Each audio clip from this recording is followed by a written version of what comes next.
Welcome, everybody. The meeting is, when will women's voices be heard? When will the Equal Rights Amendment be implemented? A very exciting meeting, and Ellie is back. Smeal, so we'll get started. We're going to have a quick election of officers. The clearinghouse elects its board members every 2 years, and we'll first have a quick review of the slate of officers that are up for re-election or new elections, and for the 2-year terms. I've agreed to serve as co-president for the next 2 years, and a new board member who I hope you will elect, Jan Erickson, from now will also serve as co-president. Our former co-president, Connie Cordovilla, is doing election duty today, so she unfortunately can't join us and do her election duty at the same time. She will stay on as membership chair, and Jan will serve as co-president after the election. The other members who are continuing their terms are Ann Martin as vice president for organization, Terry Klein, who's organizing this meeting and doing the technology as vice president for technology. Alada Taylor, who's on, is vice president for diversity. And Sheila Wachowski, who wasn't able to join us, is continuing on the board. And we're also welcoming Denise Hyder Lindenmuth. Is Denise on? I'm here, Sue. Oh, terrific. Hmm? And Denise will serve as Vice President for Women's Health. I'd like Jan to say a few words about her background and interest in the clearinghouse, and then have Denise do likewise. Jan, go ahead. Okay, I hope everybody can hear me. If not, wave your hands. Anyway, okay, thank you. Well, I've been a fan of CWI for many years and attended as many meetings as I could. I've been with now since 1996 as government relations director. And before that, I was state president in Alaska way back when, Middle Ages. And also worked in the US Senate and in a governor's office of the state legislature. So I've always been interested in women's issues. I'm going to be working with Sue on lining up great speakers and addressing the major issues for women's rights that we are confronting at this time. So anyway, I hope I get your support. Thank you so much. And Denise. Thank you, Sue, for inviting me to this meeting, and thank you to this initiative for allowing me to serve as your Vice President of Women's Health, or at least elect to be as your Vice President of Women's Health. I am the Executive Director with the National Women's Health Network, and the network represents the health interest of women across the life continuum with an intersectional focus on sexual and reproductive health, maternal health, and the health and well-being of aging women. So our goal is to work to improve women's health outcomes through state and federal advocacy, consumer health education, grassroots technical assistance, and initiatives. I've been with the network now for 6 months. And when I learned of this opportunity, of course, I jumped on it and said, yes, I would like to support and help in any way that I and/or the network can help. My background, I have been in the District of Columbia, the National Capital Area, working as health leadership for the past, 25 plus years. Either serving as the Executive Director for the National Capital Region's Office for the American Cancer Society, and most recently led an organization that focused on the health of people who have had brain injuries. So I've kind of covered a lot of disease states, and I've covered a lot of body parts. Thanks so much, Denise. We're looking forward to getting your great advice and lining up some more meetings dealing with women's health, which we've been a little bit light on in the last year or so. Now, I'd like to ask if there are any other nominations for the board for elections to any 2-year terms for the Clearinghouse on Women's Issues. Okay, hearing now, I'll ask if anybody wants to, who's especially a member who wants to recommend that we approve the slate as mentioned already.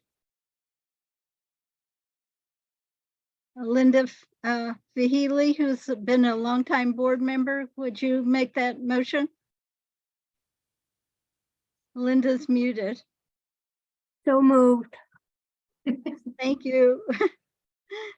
I'll second Okay. it, Alana Taylor. I'll second it. Thank you, Alana. Okay, so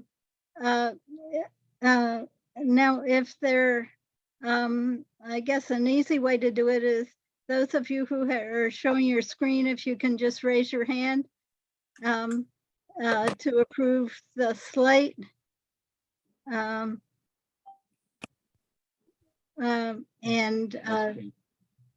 then it looks like the slate's approved. Any objections?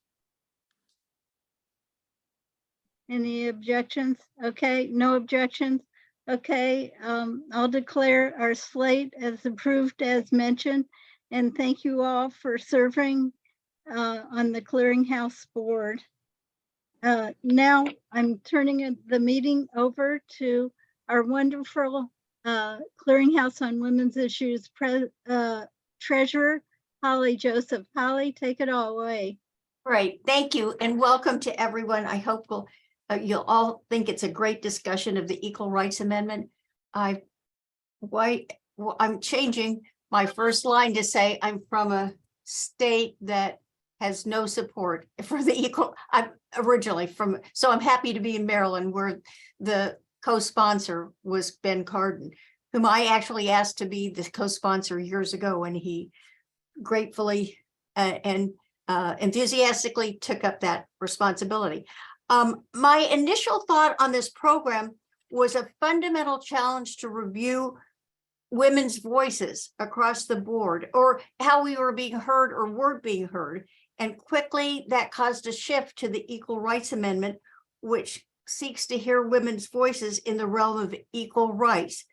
Interestingly, that takes us to the grim reality that I don't think surprises any of us here. Women's voices haven't been heard on this subject, that of national gender equality, and an exploration of why that hasn't happened and how we might direct ourselves to seeing that achievement is realized is our discussion today. And also, interestingly, a main benchmark for the equal rights for women takes us to Seneca Falls, which in 1948 had a convention on women's rights, and it was across the board. And if you're clueless, as I was, you might see Alice Paul at that convention, as I did. But actually, Alice Paul wasn't born until 1885. So that was almost 30 years after that. So we got to erase Alice Paul from the Seneca Falls Convention if you mistakenly thought it was. But it's important to note that the Seneca Falls Convention wanted to achieve equality in a broad range, everything. And so a main point of the ERA, its past and present and its future, is to come together to make the future its ratification and the establishment of women's equality in the Constitution. All right, so I was going to tell you a bit about, give you a little bit about the timeline and the background of the ERA. And I'm going to focus on Alice Paul Stokes because she was so fundamentally involved throughout the whole effort. Well, I should say until her death in 1977, and it should surprise no one that she didn't live to see it realized. And the question is, will we all here? But she was born in Paulsboro, New Jersey, catch the name, the first of 4 children, to William Paul and Tacy Perry Paul.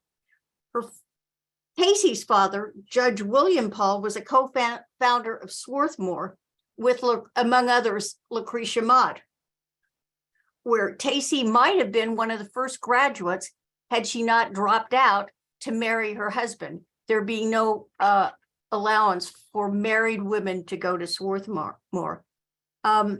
Okay, so Alice was a graduate of Swarthmore and one of the only of the 4 Paul children to go, but she was a very strong student as well as a strong athlete. And she went to England to continue her studies after graduating from Swarthmore in 1901 at 20. She started in 16, went at 20. She fell into the suffrage movement there, becoming friendly with another American, Lucy Burns, as well as the British Crystal Pankhurst, a leading suffrage advocate in a movement that was called militant at the time. Alice brought her work for suffrage back to her native country, working both with and separate from other American suffrage advocates. She was considered the young militant in leading the National Women's Party, where the focus was passing the voting amendment. Suffrage passed, and the 18th Amendment was ratified on August 18th, 1920. That's kind of giving a short summary, but we've got to move on to the next, her work. The following November, 8 million women voted. Along with work on deciding the future of the National Women's Party that she headed, she turned her attention to starting a World Women's Party, headquartered in Geneva just before World War I began. The World Women's Party provided sanctuary to many during the war. And she was solely focused. I mean, she really wanted to keep the focus on what she wanted to study and not get it involved with the war. And she did the same thing with the ERA, not wanting to get it involved with the Vietnam War. Okay, so passed in the Senate, I'm talking about the Equal Rights Amendment now, to be sent to the states for ratification. 38 states were needed. The legislation had a time limit of 7 years, which was extended 3 more years. This is hard to know because this might be new to you and that might be old hat to you, but all right. So we get to this. She died, as I mentioned, in 1977, and the fight goes on. Let's see. I was going to say one other thing that was pointed out is that Canada, France, Ireland, Spain, and Sweden all have gender equality as statements for their country that we lack. All right, so I am going to, there are many things to say, but I'll just give you one short quote from Ben Card, the sponsor. How a nation treats its women is a barometer of success. Equality for American women is long overdue. That says it as succinctly as could be said. And there's so much more to say. And it's really funny because one of her quotes is that equality is not complicated, but I've got to say, it is complicated because there are so many directions to go. So I'm going to turn it over to Ellie because she actually met Alice Paul, and I think that's a great achievement. Thanks, Ellie. I promised Sue I would say something about start with Alice Paul, and so it fits right in. I met Alice Paul on the National Now was doing a what would you call it, a vigil in front of on the steps of the Senate, and for 24 hours. This is right before the vote on the ERA. And it was a silent vigil of all terrible things. Don't do silent vigils. It's very hard to stand someplace for 8 hours without talking, at least for me. But anyway, then afterwards, we were to go to the National Women's Party. Alice Paul was going to host us, and we were going to stay there overnight. So, but the thing lasted really late. And so we went, a small group of us from Pittsburgh. Pittsburgh had the committee chair for the Equal Rights Amendment was in the Pittsburgh chapter, and the national president was Wilma Scott Heidi. The person who was the ERA campaign leader was a woman named Jean Witter. Anyway, we go to the National Women's Party, which is the building right next to Hart Building in the Senate. It's a Syl Bilwan house. It is now a public, it is now run by the federal government as a museum. Anyway, basically we knock on the door. It was very dark and very late. And I just thought it was wrong for us to sure they were going to put us up, but they didn't know we were going to come this late and that we should just go to a hotel or something, or a motel, whatever. And I was frantic over it. I kept saying, I don't think we should do this. They're older and it's so late. Anyway, they said, they kept knocking on the door, and finally the door opens. And this very elderly woman, very small too, said, "Are you the Now people?" And we said, "Yes." And then she swung the door open and said, started to run up the stairs, and you could follow her going up. She had she took a bell off the wall, was running up the steps saying, "They've come, they've come."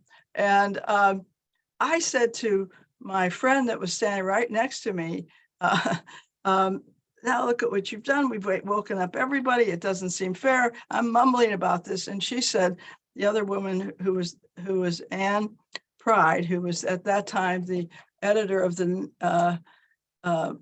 Now Times, said, "You'd be excited too if you waited 50 years for reinforcements." So anyway, that was the beginning. She stayed up. She insisted on making breakfast for us late at night and wanted to know how it all went. And it was really, she was very, very, very nice. Then when it passes, they said they would do a party at the house. And so we all were in the galleries when it passes the Senate in 1972. And we run back, and we couldn't wait to tell Alice. We thought that she was probably didn't come because she was quite old then. And but she wasn't there. I mean, there were people there, there was food, there was everything, but there was Alice Paul herself wasn't there, which we couldn't understand. And we thought, gosh, she should be celebrating. We were celebrating, but we were novices. Anyway, so basically what happens is one of our people, I can still remember it, Phyllis Weatherby, who is still active in Pittsburgh, went all through the house looking for her and found her in front at Susan B. Anthony's desk, crying. And we thought, and she came and got us and said, she's sitting there by herself crying. I think she's probably so happy. So we decided to all go there. And well, she wasn't happy. She was upset about three things.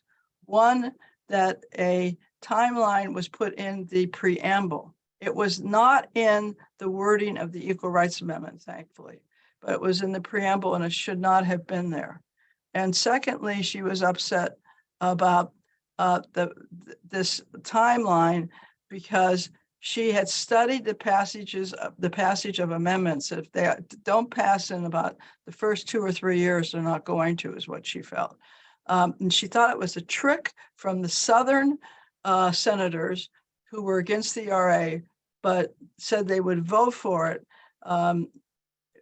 if it had that.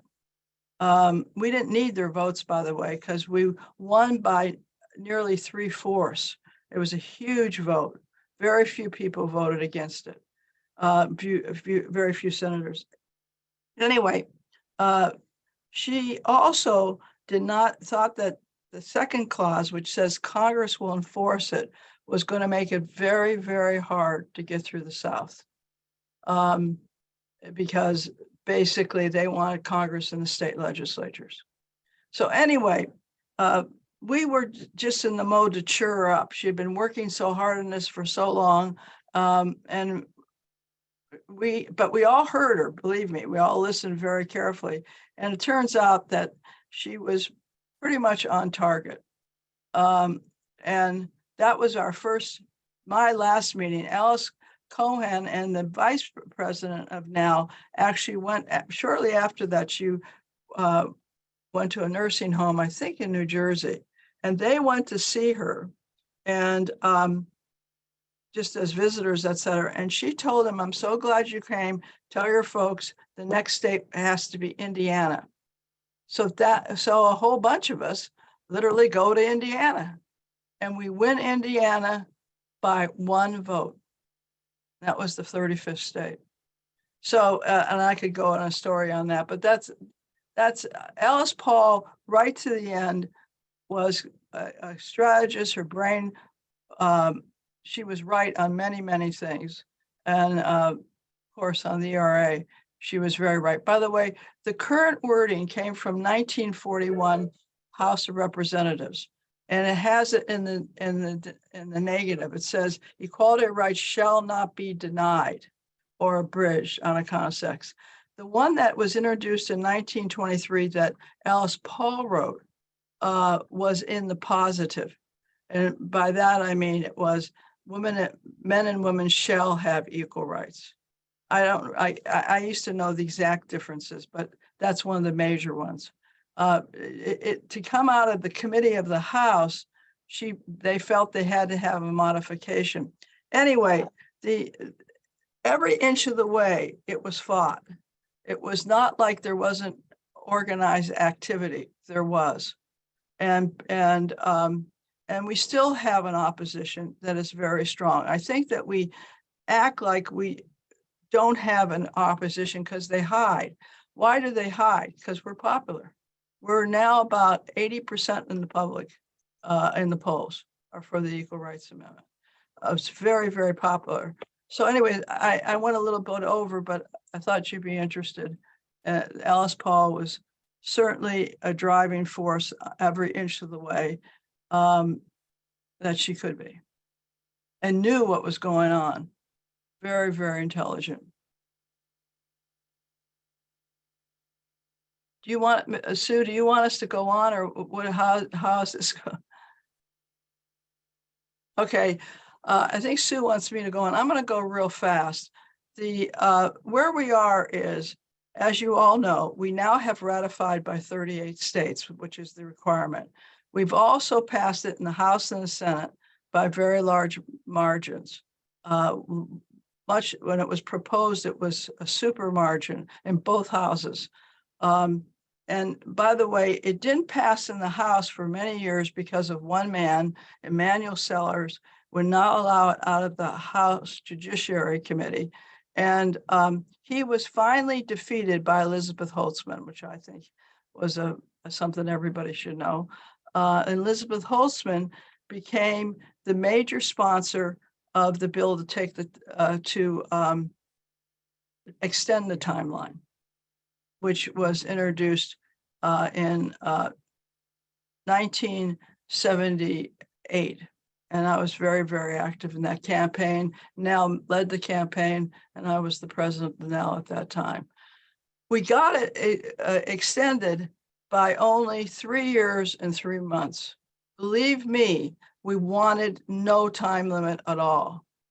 But again, this was in the preamble, and we kept saying it didn't count because in essence, the preamble is not voted on by the state legislatures. The amendment that will go in the Constitution has no timeline on it.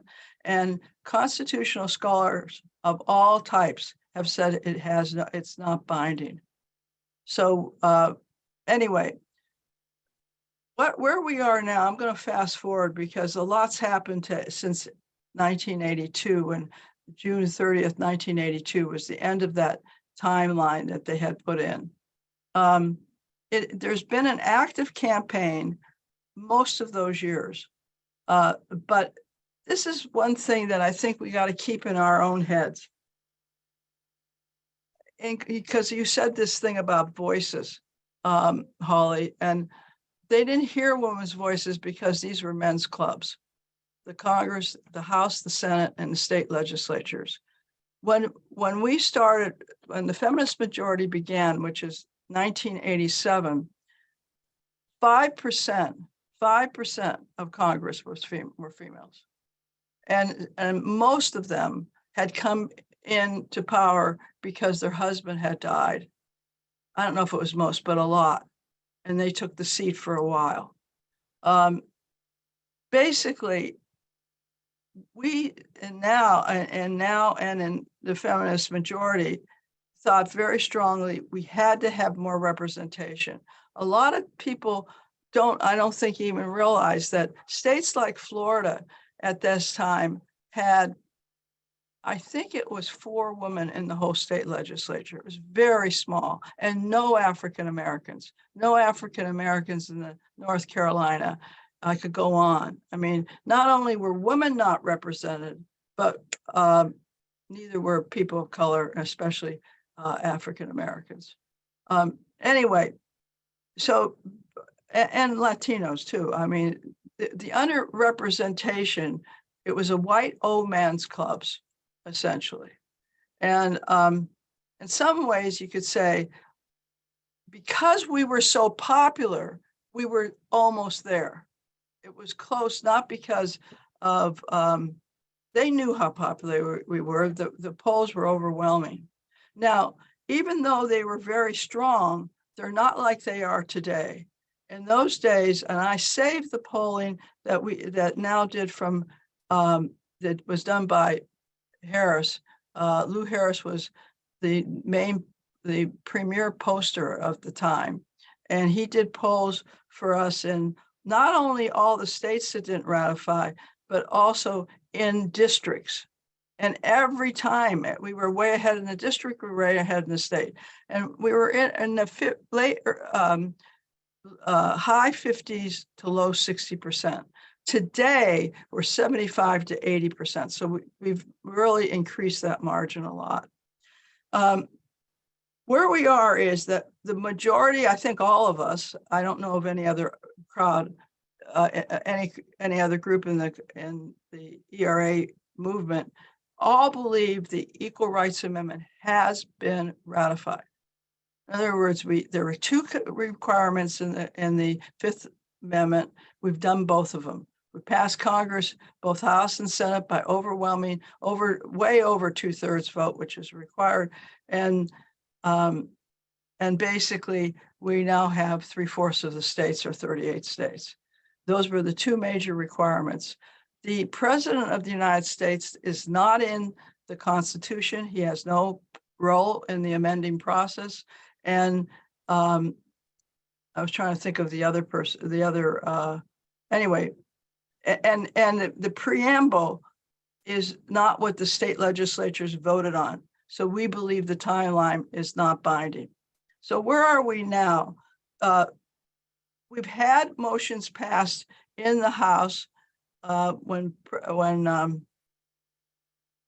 Pelosi was Speaker that took away the timeline, but we never got it up before the Senate. We don't think it matters, but I just wanted to tell you that. Finally, we have 2 very powerful resolutions been introduced in the House and in the Senate for this session. It's the first time this has happened since '82. And basically, they're powerful in this way. They say unmistakably that the ERA has been ratified and it is valid. And the reason for the word valid is they say that means that it has that it's taken effect. It's a legal term, and they say that it has happened. The resolution is written extremely carefully. It is modeled after the 14th Amendment, and it was drafted by several constitutional lawyers that are very famous. And I shouldn't use the word famous, very, very respected.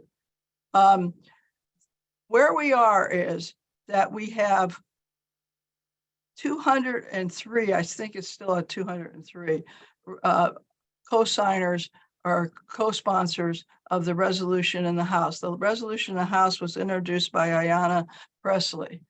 And my understanding of the choice came from, she was very active in the Women's Caucus.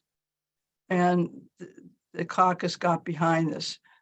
Now, on the Senate side, as you mentioned, Cardin is the chief sponsor. And now they don't have a process where they have a co-sponsor process, but I shouldn't have said it that way. I'll do just the co-sponsors. We have 53 co-sponsors in the Senate. We have, therefore, in both houses, a large and significant co-sponsor representation. We decided as the ERA coalition and a lot of other people involved to move it in the Senate because nothing has happened in the Senate.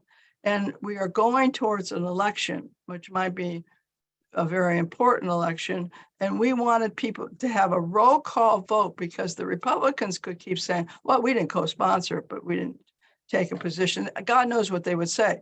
We wanted to make sure that they voted against us, if they were indeed against us, or maybe we would flip some votes. At first, we had a very difficult time getting the majority leader aboard, but eventually we get the majority leader, the minority leader, and they go for a vote, as you all know. And what happens is that we get a majority, but we don't get the 60 votes to get around a filibuster. Now, I think we can get around the filibuster. We can become a privilege motion, and we want other votes. So what we asked, and the majority leader did, Chuck Schumer did it, is that he voted on the prevailing, he voted on for the consideration, putting it on the floor with 51 people. Why wasn't it with, well, I'll have to come back on that. He indicated he was voting with us, but we then asked him to go to the prevailing side. Why go to the prevailing side, which means a no vote? And he was reluctant to do it because he was worried that people wouldn't understand he's for it. Why does he go to the prevailing side? Under the rules of the Senate, if you go on, to bring up a motion again in the same session, you have to have somebody from the prevailing side. So he goes to the prevailing side, which allows him to bring it up again and again. So that's where we are. We got a majority vote, and of course, we got only 2 Republicans from Alaska and Maine, Collins and Murkowski. Okay. In the House, we want to do a discharge petition. What does that mean? If in fact you get 218 votes, the speaker, even though they are opposed, which the current speaker would be, has to put it on the floor for a vote. And right now we're at 203. We believe we have 213 votes for sure. Why 214 votes? Because we have all, we believe, they haven't signed up as co-sponsors yet, but we believe we have all Democrats and 1 Republican. That would put us only 4 votes short. And it would put a lot of these people who are hiding, this is going to be a close election, register. We're counting as co-sponsors, and we can target on that basis. So that's where we're at this moment in time with the congressional strategy. Now, why do we want to do the congressional strategy? Because it doesn't say anywhere in the Constitution that you have to go do this again at the congressional level. The major reason that we're doing that is that we want to go to the Supreme Court with the strongest voice yet. We are worried if we go through the Congress, the court too early in this process right now, that they will hide behind the fact that we do not have Congress, and they'll use the time limit as the ruse. In other words, as the reasoning. We already know that when what you call, I can't say his name. I'm so I'm upset about Trump. When Trump was in, the Office of Legal Counsel wrote a brief for the purpose, we believe, of discouraging Virginia to vote with us and become the 38th state. Virginia had not ratified it yet. And they issued a paper which said that it was dead because of the timeline. It wasn't like a short paper. It was several pages long, but that's the bottom line of what they said. When Biden comes in, we pushed to have this OLC report be meaningless. And we did a lot of work to have that happen, but it happens. Literally, we had a rally in front of the White House in the park right in front. And before that rally, two things happened. One, the OLC under Biden issued a statement, a very short one, which said essentially that they pushed aside the statement of Trump, OLC. In other words, they moved it aside and said that essentially they said that the timing was not binding, and in fact, this is now we must hear from Congress and the court and the courts. They put in Congress, in my opinion, because they also know that the court had become extremely stacked under Trump. And so it gave us another strong voice. And I think that is, I personally think the strongest we can go to the Supreme Court is after we have the Congress demanding that it be recognized as the 38th, as the 28th Amendment. So it would be, our voice would be strengthened by Congress, which is authorized to be the leader in this whole re-amending process. And then I believe it'll go to the court because, as you all know, there are 5 rescissions, and the 5 rescission states will go to the court as soon as they can. If we believe, this is one thing about the process of making history, is you never know what the ending is going to be. So you can't say this is absolutely going to happen, but that's common wisdom. A lot of people think that the president could do this alone. The difficulty with that is the president has no role in the amending process, nor do the governors. And I want to repeat that. They have no role, and it's on purpose. It's in the Federalist Society, Federalist Papers. Why do they have a role? The revolutionaries of that date, of the 1700s, were afraid that if the president or the governors were given too much power, we go back to having essentially a dictatorship, like the King George was. They didn't want another King George, so they gave them no power. And recognize, we say it so fast. We call ourselves USA or the United States or America. Well, these folks at the beginning saw this as a coming together of states. The United States was the thing. And so they gave the state, the legislature, the power to make the deal on something that was needed to be amended. And no governor. A lot of governors wanted to vote for us. It wouldn't be counted. The only thing that counted was the vote of the state legislature. It's the same thing of the president. And this president is pro-ERA. There's no question about that. It hasn't been ever. He's voted on it. in 1972. He's one of the few that have been all the way for, I don't know how many times he's voted on the RA, but every time it's been a yes vote for decades. By the way, a lot of people don't know it, but he is a constitutional lawyer himself, and he taught con law at either Delaware, University of Delaware, or the University of Pennsylvania for also decades.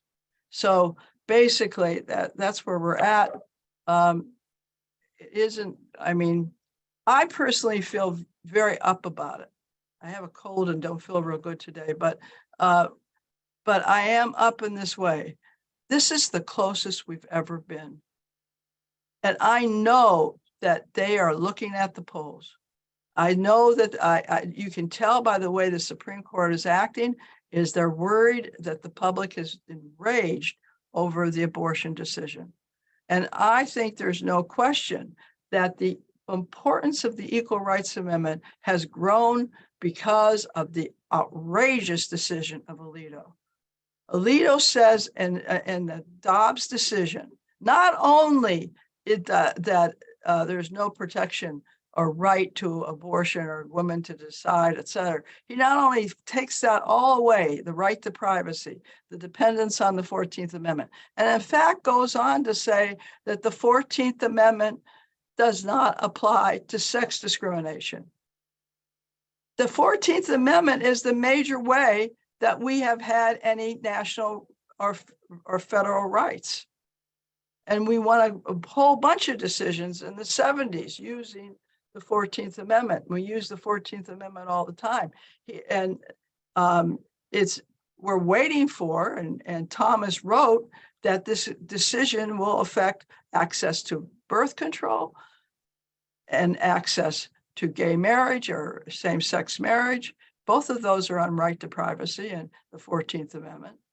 The 14th Amendment is supposed to be the Equal Protection Clause. And what this guy does, what Alito does is he's, I don't know where his brain was, he actually traces back, he says, there is no explicit gender discrimination banned, or it's not mentioned. It's not explicitly mentioned.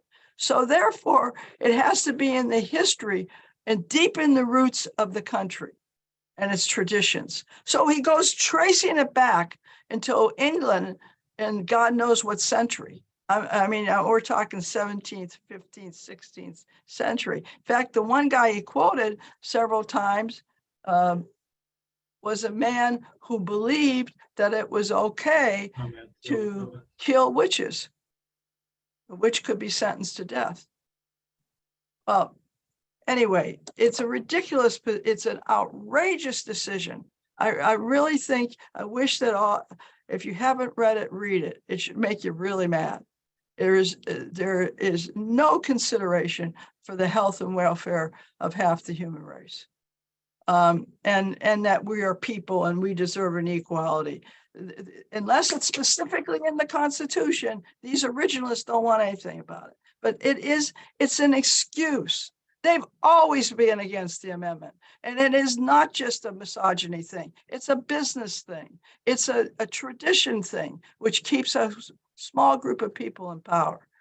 And as we said in many press conferences, and I know the now position, obviously I was the term president 3 terms, we would say it legitimizes sex discrimination in insurance, and insurance companies were totally on the other side, and I believe still are. And I could go down by different things. We have real opposition.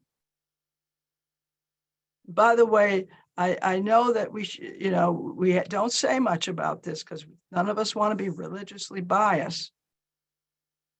But the Roman Catholic Church, if you will look at the who is paying for these referendums, the negative ones, it's the leading contributor.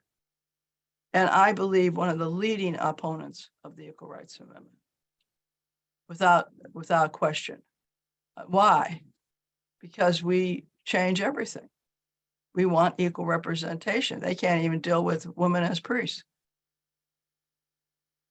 And basically, at one time, when people were considering introducing a new amendment, they were, if you can believe this, the excuse they gave was we would insist that the seminaries would have to be, women would be admitted. So I just threw that in because I was thinking of Alice and the women of the suffrage movement. And I'm so glad, Holly, that you said that they were for everything, not just suffrage. But remember, don't forget the other old wise woman, Elizabeth Cady Stanton, who one of her last act was the Woman's Bible. And she said, until we start dealing with the discrimination against women in religion, we will always have it in politics. I don't know if, by the way, if you've just seen the Southern Baptists just throughout the, I guess, 4 churches that had women ministers, even though one of the churches was the biggest one in the whole Southern Baptist. And I want to say another thing about another person who's he's dying right now, is President Carter and Rosalind Carter, who were very, very, very, very strong for the Equal Rights Amendment. We would meet every month with occasionally with the president, but other times always with Rosalind and her daughter-in-law, Judy Carter. So basically, he wrote a book, and is 19 of them, and one of them is on women and religion and equality, which I don't think people are aware of, which he took on the Southern Baptists and had his church remove itself from the Southern Baptists over the women's issue. So it's a little known. I've talked too long. Is there any? No, but it brings up, I bet we've all had many thoughts. I want to just throw in one thing when we're mad at people. You could be mad at me because Alito was my neighbor for about a year. I never spoke to him. No one did. And I wish I'd turned him around. I could have, had I just met him. But the other person, I think we should not leave as untouched as we have.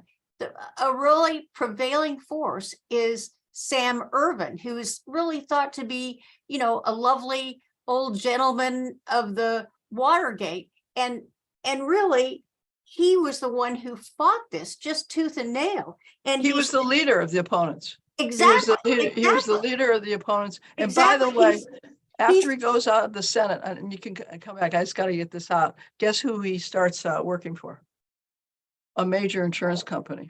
He started doing their advertisement. But go ahead, Holly. No, it was just, I was going to say, this is from the United States Senate. They treat him very gingerly, but he said he opposed any effort to expand the reach of the federal government. He worried too about societal effects of the amendment. Would the ERA compel women to register for military service, nullify protective labor laws, legalize homosexuality, eliminate the practice of gender segregated facilities in dormitories, prisons, and public restrooms, all the fears that we, had heard about.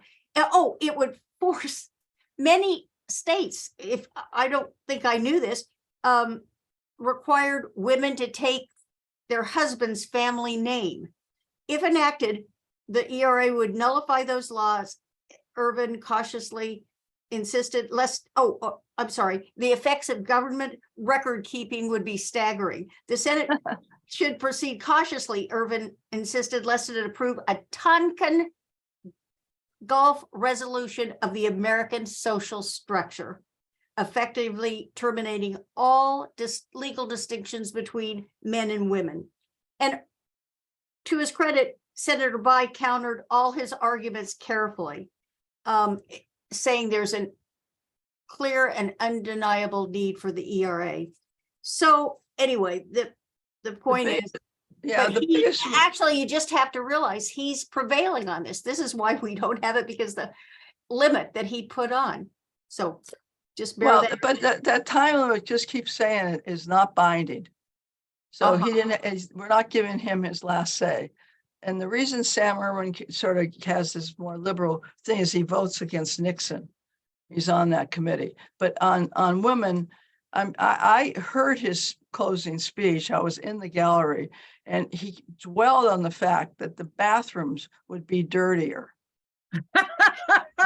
It was just so amazing to me. He didn't say the word, after all, they menstruate and they have that mess. He didn't, but he implied it the whole time. And he gave the most upsetting speech. I was like, Right. but the reality is, I think if we had to do it all over again, what they did is they threw out all this stuff on the military, gay rights, abortion, they hit the abortion issue, etc. They kept us on the defensive rather than us throwing back. But we didn't have the figures then. We now do. The discrimination on women in insurance alone is billions and billions of dollars. And we finally got it changed under the Affordable Care Act, that you cannot discriminate in pricing, which they used to call premiums, they still do, and payoff or benefits on the basis of sex. But we got a thing in Obamacare saying that you couldn't discriminate on the basis of sex. When I say we, about 6 women's groups worked on it together. But we found out in that fight that how much money was involved. It's staggering. They would constantly say they charged women more, sometimes between 150 and 200% more for the health insurance policy, on the excuse that women are weaker and have babies, and then go ahead and 80% of the coverage did not cover maternity. Now they have to, under the Affordable Care Act, they have to cover maternity. They have to make birth control available without co-pays or deductibles, and they cannot discriminate on the basis of sex in the pricing. And, so that's just one institution. Think of all the institutions that they think they benefit by being able to discriminate. Okay. And at that time, when we went through in 72, don't forget, women had quota systems against us in admission to colleges. No more than 25% could be female. We also had some very prominent schools that had no females admitted: Harvard, Yale, Princeton. I don't have to keep naming them, but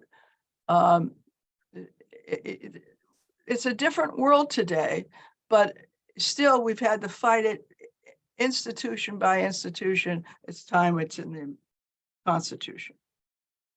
Thank you so much, Ellie. Let us go to Nicole Vorrasi Bates, who will tell us about another approach. Thanks, Holly, and thank you all for having me today. I'm Nicole Vorrasi Bates. I'm an attorney and the founder and executive director of Shattering Glass. It's a nonprofit dedicated to gender equity and gender equality. I was a lawyer for 22 years in big law, large law firms, in a very male-dominated segment of law, tax law, corporate tax law, doing mergers and acquisitions. And after 22 years, I had finally had enough of that atmosphere. It's not exactly welcoming for women, particularly mothers, particularly women of color. And I left, having made partner, and decided I wanted to do something else. And then the pandemic hit. And we saw what that did to women and families. And that is when I decided to start Shattering Glass, to join in the fight for gender equality, because it's going to take a lot of work to get there. As we see, we're now sliding backwards. Shortly after starting Shattering Glass, it didn't take long for me to figure out that the only way we're going to get to gender equality is with the Equal Rights Amendment being enshrined in our Constitution. We've seen recently how easy it is to roll back rights and changes in politicians and the judges they appoint, and our rights and the rights of LGBTQ plus people being subject to these whims. It has to stop. A recent study said that 9 in 10 Americans have a bias against women. We need to put this in the Constitution to start the healing. It's the most powerful tool we have to address equal pay, discrimination and bias, violence against women. I see many warriors on here for the ERA, but I also see some unfamiliar faces. And I know the warriors can explain this, have been doing it longer than I have. But I think it's important that we all get a sense that this is the first step. There will be a lot of work left to be done. But until we get this enshrined in the Constitution, we are not going to move the ball up the hill much further. In fact, the gender pay gap between last year and this year actually increased by 2 cents. We're headed backwards, not forwards. It's been stagnant for decades, but now we're moving back. Because now we're doing things like taking into account part-time workers and all the things that we're making it look better than it is for us. So that is how I ended up focusing on the Equal Rights Amendment. And I joined the ERA Coalition as, you know, a collection of activists working to finally enshrine gender equality in our Constitution. And there are 2 parallel strategies. Ellie described the one focused on Congress, and yes, we agree. We agree the ERA is done. It has been ratified. It was passed. It was ratified. It just needs to be enshrined in the Constitution. One strategy is to go to Congress and remove all doubt that the ERA is actually ratified right now. And the other strategy is to get the ERA published in the Constitution. Literally published means print a revised Constitution with the Equal Rights Amendment in it because all of the requirements have been satisfied. That happened on January 27th, 2020, when Virginia became the 38th and final state needed for ratification. When Nevada ratified in 2017, the US archivist, who is tasked by federal statute to collect the ratifications and, you know, call and print a new constitution. That's its job. That's her job now. At the time, it was a he, David Ferriero. Currently, it has yet to be published. But when Nevada ratified in 2017, the archivist accepted the ratifications. When Illinois ratified in 2018, again, the archivist accepted and certified Illinois' ratification. It was only in 2020 when the archivist didn't accept Virginia's ratification. And the reason being, in 2019, when it was obvious that Virginia was going to ratify, the states of Alabama, South Dakota, and Louisiana, or North Dakota and Louisiana, initiated a lawsuit against the archivist saying the ERA is dead. You cannot accept ratifications. It was at that point that the Trump administration intervened with the memorandum that Ellie referred to earlier, saying the ERA is dead. It's expired. These ratifications are no good. You have to start the process all again from the start. Well, we know in this political climate, that's never going to happen in the near future because you need 2/3 of Congress to approve it, and you need 3/4 of the states to ratify it. And given where we are, that's not likely. But what the Trump administration did do by blocking the publication of the Equal Rights Amendment is that lawsuit from the anti-equality folks shifted the burden of proof to the states of Virginia, Illinois, and Nevada, and all the women's rights organizations to prove that the ERA is valid. It's important to note that in all of our 27 amendments, when the number of certifications, the required number of certifications were received, the archivist or the equivalent, the archivist is a relatively new person in charge. The person accepted the ratifications and published a new constitution, regardless of challenges. For example, the 14th Amendment was published as the 14th Amendment, despite the fact that there were challenges and 2 states claiming to rescind. If rescissions were allowed, and this is what the constitutional scholars say, today's 14th Amendment isn't valid because 2 states rescinded. We're not going down that road. We can't go back to that. So in each instance, except for this particular instance, ironically, it would appear to be discrimination in its own sense that the archivist failed to publish the revised constitution. Thereafter, the states of Virginia, Illinois, and Nevada initiated a lawsuit, as did an individual woman and 2 women's rights organizations, including Equal Means Equal, who I see on this call right now, initiated a lawsuit to compel the archivist to publish the Equal Rights Amendment as the 28th Amendment. In each instance, those courts said, publication does not determine validity. The women and the women's rights organizations lacked standing. In the Illinois, Virginia, and Nevada case, the court said, the standard is so high to compel a government official to act. He has to be completely wrong in order to compel, that they refused to compel him to do so. But to date, no court has said that the ERA is anything, is not valid. They have not said that.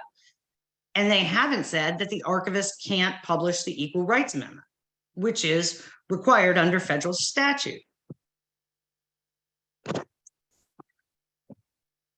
One thing we should discuss is the reasoning behind the Trump block. Had that not been blocked, the onus to establish the invalidity of the ERA would stay with the opponents of equality, exactly where it should be. But until now, it's been shifted. Until the ERA is published, we are not going to be able to get over the standing hurdle, and the ERA is going to remain in purgatory, which is not useful for any of us, particularly at a time when we need it more than ever. Following the Dobbs decision, which took us back to 1868, as Ellie pointed out, effectively eliminating, we are on the path of full elimination of equal protection for the rights of women, girls, and LGBTQ plus people. It's coming, we see it. From the rollback of no-fault divorces, to requiring girls in public schools to wear skirts, to allowing domestic abusers with orders of protection in place to carry guns for the first time in 30 years. You see where this is headed. These are the same attacks, excuse me, that are occurring on gender affirming care, on reproductive rights. It's interesting, but one of the reasons, the main reasons the Equal Rights Amendment was blocked was because the ERA protects reproductive rights. We've seen that state equal rights amendments, excuse me, states that have equal rights amendments and related equal protection provisions in their constitution have defeated abortion restrictions. New Mexico, Connecticut, Arizona, Alaska, most recently, Utah, Michigan. And just last week, it was done in Iowa, and their abortion restriction, their abortion ban remains at bay. But I do want to read you a quote from that Iowa decision from last week, because it drives home the point of why we need the Equal Rights Amendment. The Iowa court noted, "It would be ironic and troubling for our court to become the first state Supreme Court in the nation to hold that trash set out in a garbage can for collection is entitled to more constitutional protection than a woman's interest in autonomy and dominion over her own body. That is the conservative Iowa Supreme Court noting that this is where we are headed until we can get the Equal Rights Amendment in the Constitution. And this goes for Indiana. Indiana just last week temporarily restricted gender affirming care restrictions. This is crucial at this particular moment in time. But like I said, until we get it published, we're going to be in purgatory. So once I joined the ERA Coalition and I met up with Jean Sweeney, who was focused on publication, and we've been working in tandem on the National ERA Publication Task Force. We have met with state senators, the White House on multiple occasions. We've met with governors, unions, state elected officials, medical professionals to try and strengthen the voice. Here we are talking about women's voices. It is going to take a large collective voice to move this boulder up the hill. We worked closely with Senators Blumenthal, Klobuchar, and Cortez Masto, and they were joined by former ERA champions, Congresswomen Maloney and Spear, in writing to the Biden administration, urging publication in January of 2022, which was right before the 2-year mark when the ERA became effective in accordance with its terms. Ellie alluded to the fact that the president supports publication, supports the Equal Rights Amendment. And right after the Blumenthal letter came out, the Biden administration issued a non-response to that letter, but it was the January 26th, 2022 OLC opinion that effectively did the same thing as the Trump administration, but called upon Congress to remove the deadline and act. Interestingly enough, in open court, in the Illinois versus Ferriero case, where the 3 states originally sued to compel publication, the Biden administration stated that Congress lacks the authority on the back end at this point in time to act. So here we are. We have actions in Congress that we're trying to support, but we're being told by the senators we lack the support to get it through Congress right now. We have the Equal Rights Amendment that is being blocked by the Trump administration and continued to be blocked by the Biden administration, which filed in court, continuing the lawsuit, making the exact same arguments as the Trump administration did. Recently, we've seen calls from publications coming from all over society. We have state legislators affirming the validity of the Equal Rights Amendment. We have Illinois, Hawaii, Colorado, California, Michigan, Minnesota, and actually calling for publication of the Equal Rights Amendment, saying the ERA is the 28th and calling for publication, calling on the Biden administration to publish. We've had medical associations, unions, Generation Z organizations, voter organizations, the United States of Women, and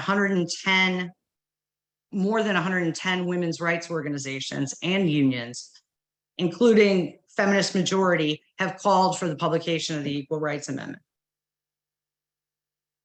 We're still not moving the needle because not enough people are talking about this. Not enough media coverage is being presented. And as a matter of fact, drawing your attention to much needed gun reform. Last week, Governor Newsom proposed sensible gun reform to address the crisis our country's in. However, Governor Newsom referred to his proposal as the 28th Amendment to the United States Constitution. Well, we know we have one of those, and Governor Newsom does too. From discussions with his administration, it's clear he knows. And these have been going on for a year. Not to mention the fact that the California legislature passed a resolution affirming the validity of the ERA as the 28th Amendment.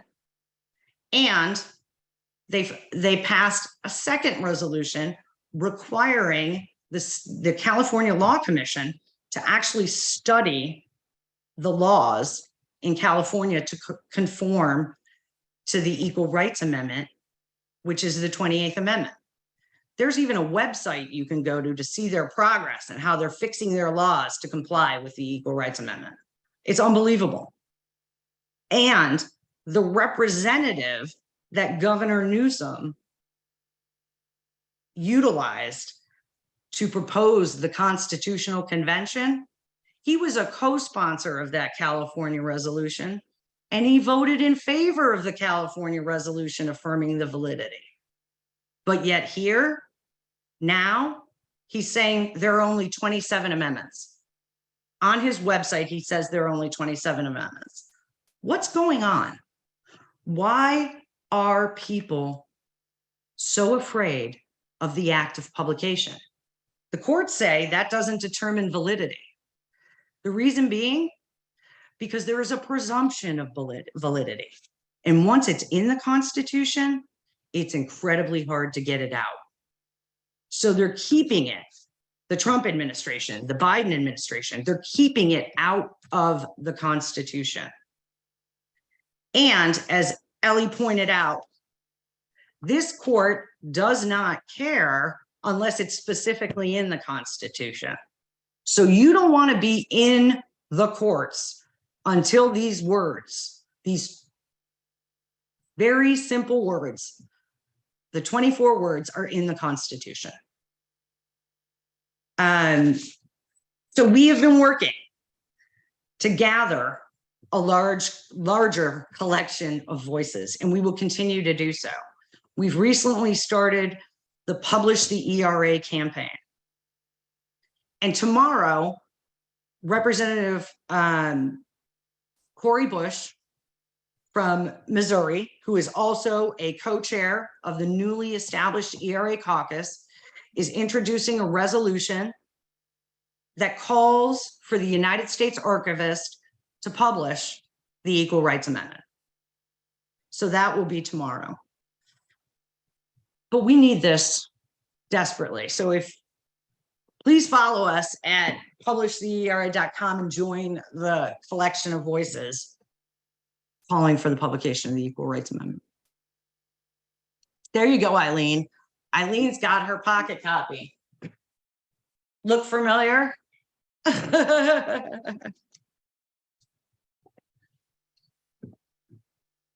Well, My organization published the Equal Rights Amendment with the 28th Amendment in it.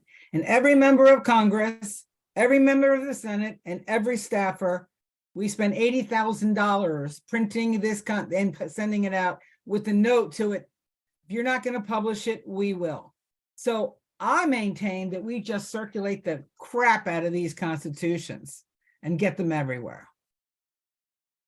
That's what I think we do. We just, if Gavin Newsom's going to muddy the water and call a gun reform legislation, which I would gladly support, the Right. 29th Amendment, when we get these out and say, oh, look, would you like us to put your 29th Amendment under our 28th? We're happy to do that.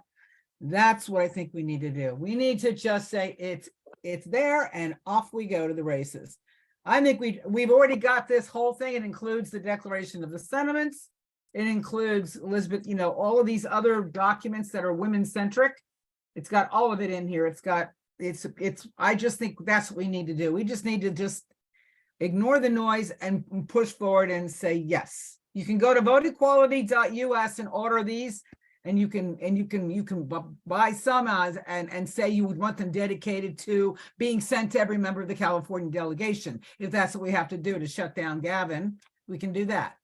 But you know, That's a great idea. We're going to shut down Gavin, Eileen. yeah, We're going to you can shut do it down with Gavin.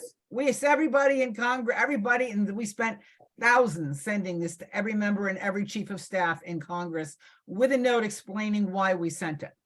This is the kind of like on the ground activism we need. We need to get them talking again. We need to not be ignored again. And we need to do it in a way that is smart, that is, and we've already got we've now also got a new ERA coalition in Congress, as you know, with Diana Presley.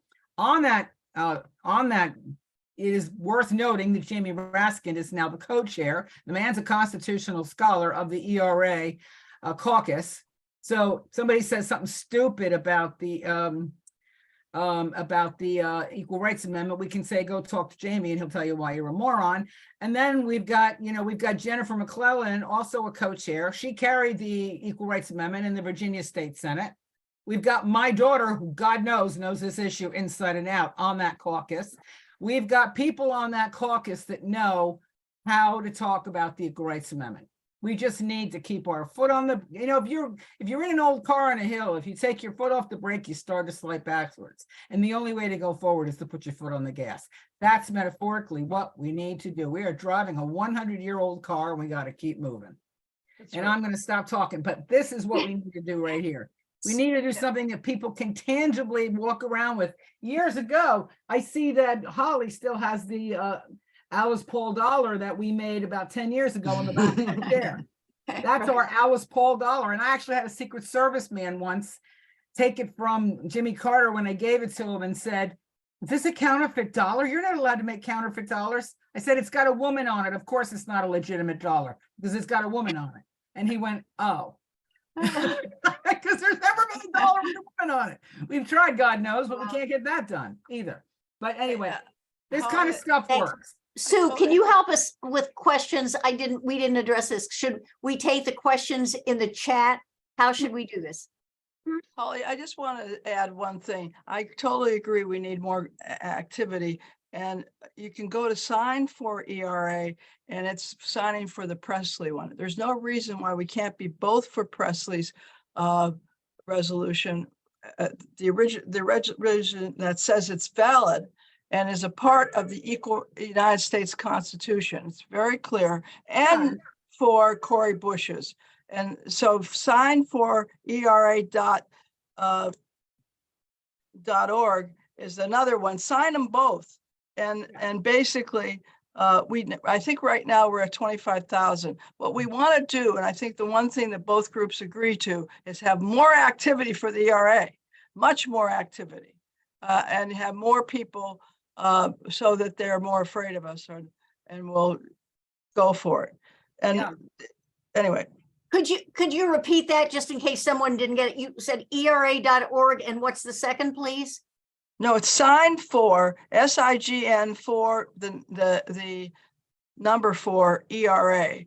And it has the exact resolution that says it's valid and it's a part of the Constitution language. It's Anna, it's the resolution that Cardin and Ayanna Presley introduced. Which is put out by the Women's Caucus that we just talked about. Yeah, and the Women's Caucus and everything. We're working together as much as we can. And the more activity we have demanding that that this Constitution is valid, this ERA is valid and a part of the Constitution, the better off.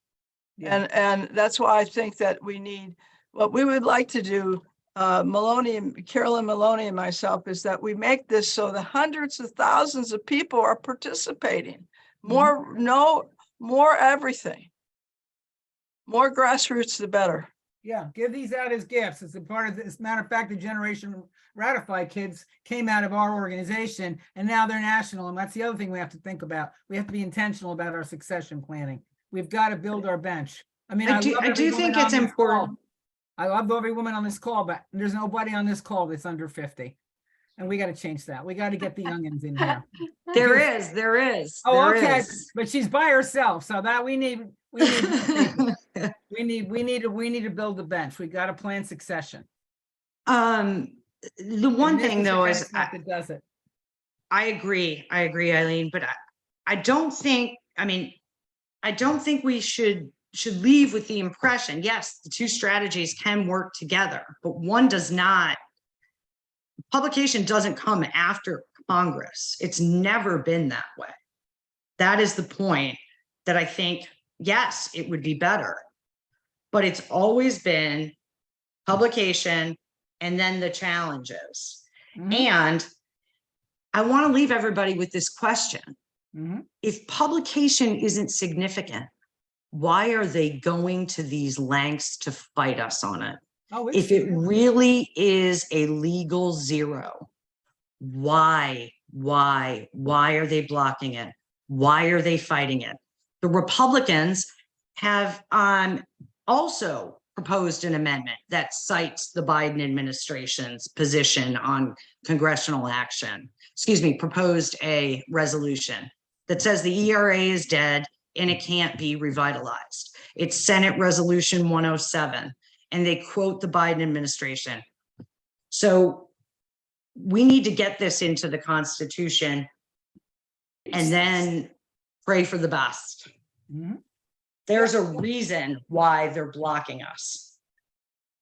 Well, but the problem with that, yes, there's massive opposition in various corners to the RA. I'm not saying that, but rushing, and you know that if they did do that, it would go to the Supreme Court. Mhm. And this Supreme Court is no favorite friend. Wouldn't you I rather don't go to the necessarily Supreme- agree, Ellie, based on what you said. But Well, of course it none would of be. the other resolutions have been blocked. People are still initiating lawsuits on reproductive rights. Why are they not allowing this to take place? Knowing that it's going to go back to the Supreme Court. Yeah, but if you go to Mifepristone the is Supreme going to Court head before the immediately, Supreme Court. wouldn't you rather What? go to the Supreme Court with Congress also and take a little time, because right now that court is We don't totally have that time. stacked? We don't Well, have that time. Well, do you think that this court would approve it? I think there's a very good possibility this court would approve it. Yes, I do. Why? Because Why it's would you think not- that?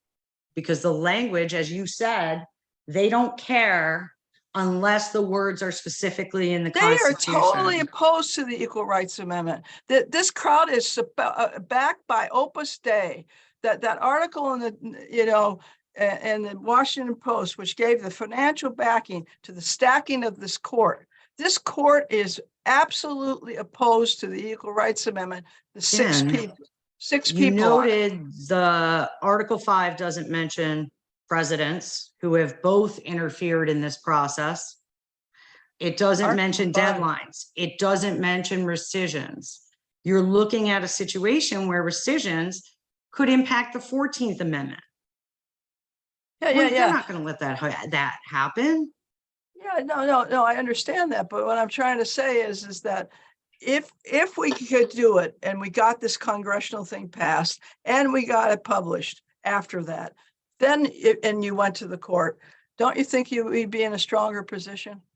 If there were no deadline, we would be in a stronger position, of course, because there would be no. But our doubt. resolution takes away the deadline.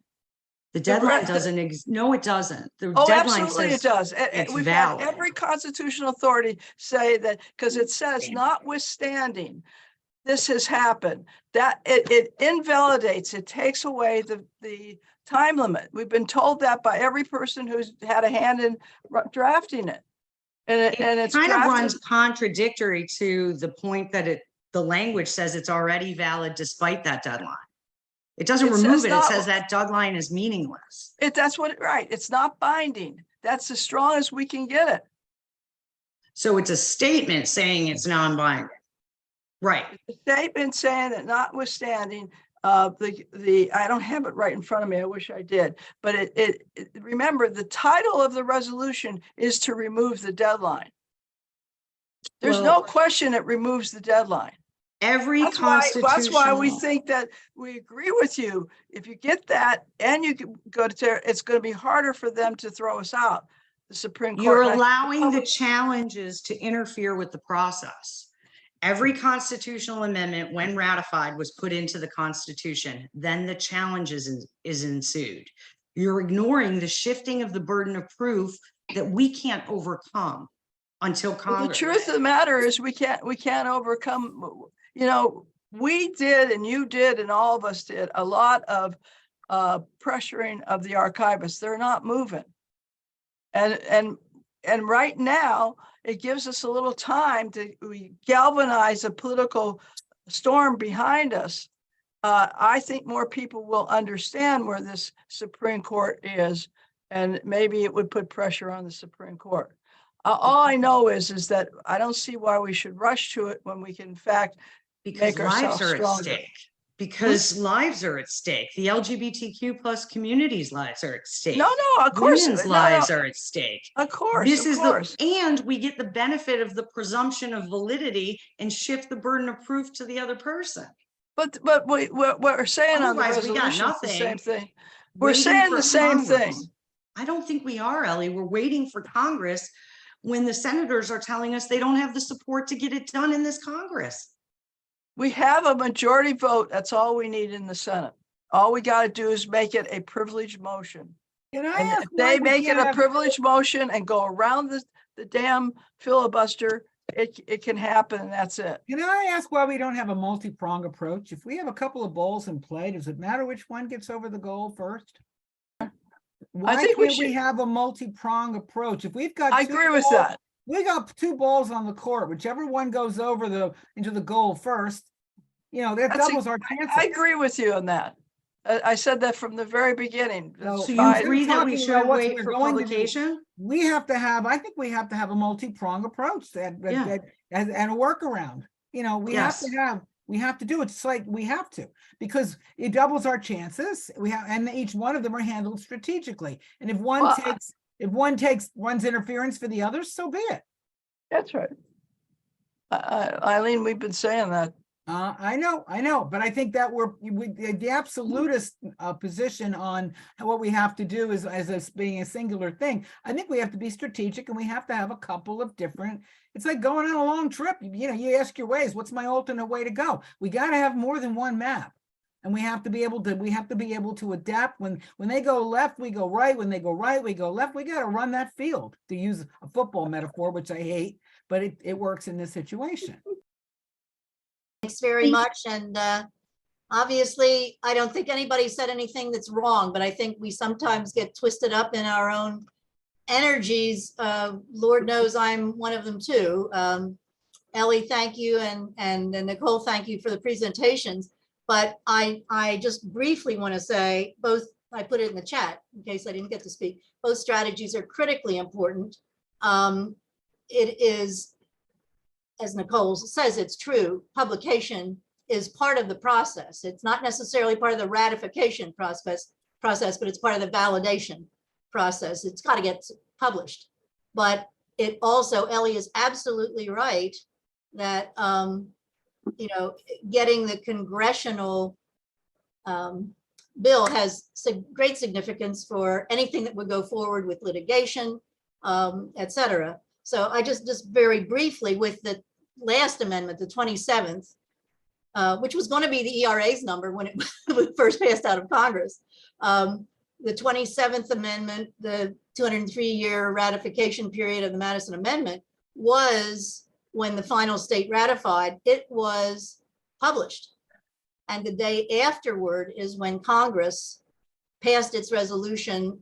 I've heard the verb promulgating it. I'm not sure what the literal word is, but Congress said, yes, this is a valid process. So we don't have to wait for publication to have Congress pass it, but they both can and should happen. So I just think we want to keep ourselves straight, and as much as it's good to hammer out the pros and cons of it, I think we spend, I'll say personally, too much time arguing against the other process being important. They're both critically important.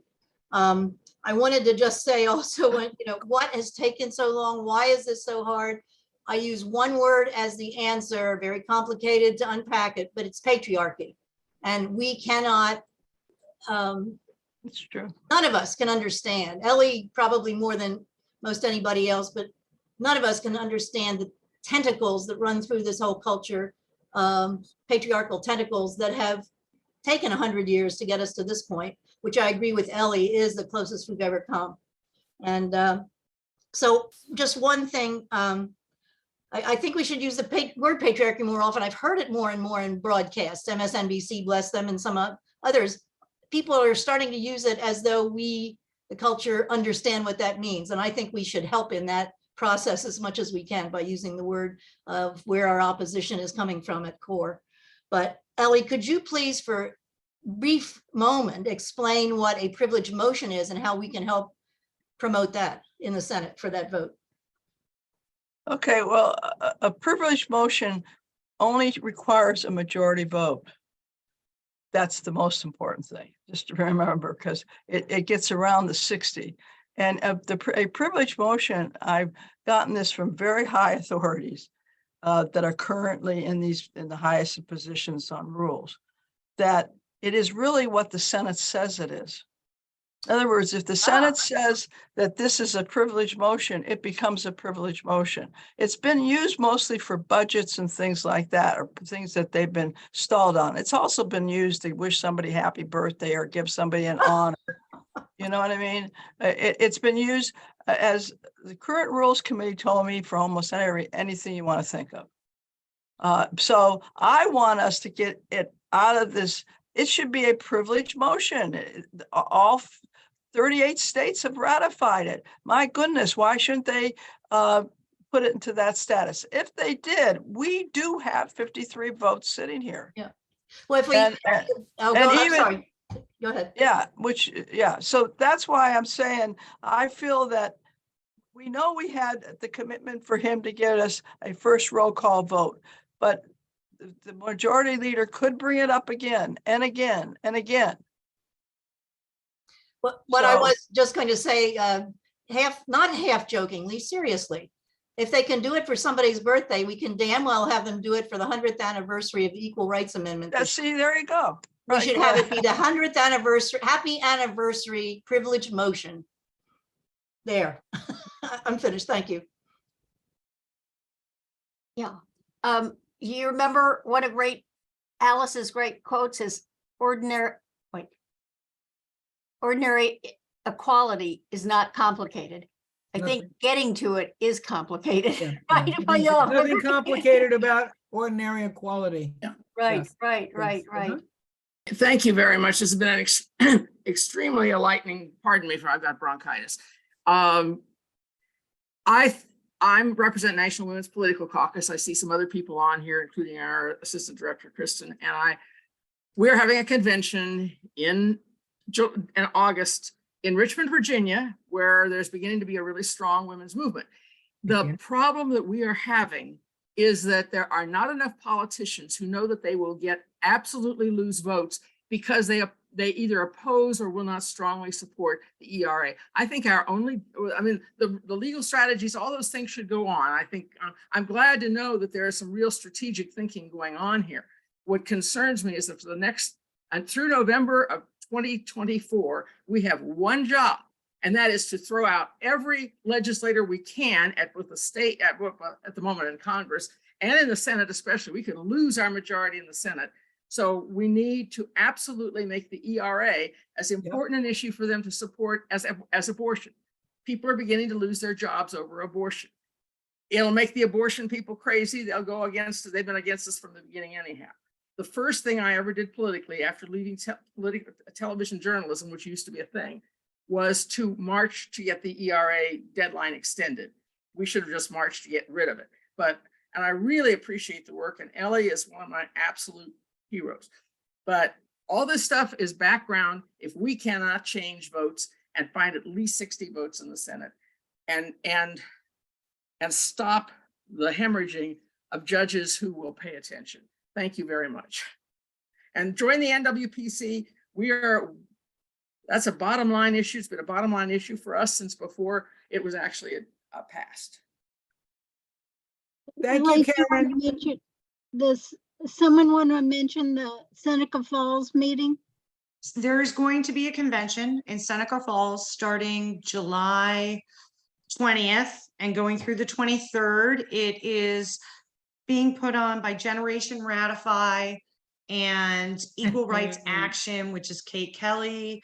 And it's designed to not only celebrate the centennial, but to introduce a new generation of equality advocates, and get the young people super excited about carrying the torch going forward.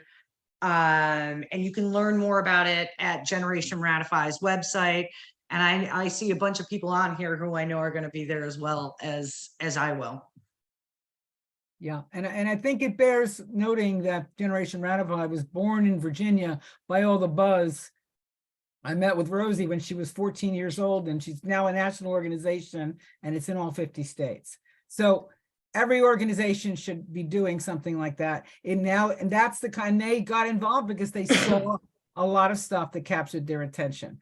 Youth outreach is so important, and Generation Ratifies, and it's a perfect example of what you see when that is intentional. I would also say that we have a lot of NWPC interns that are going to be at our convention in Richmond, Virginia. I'm on the planning committee, and we're working our butts off.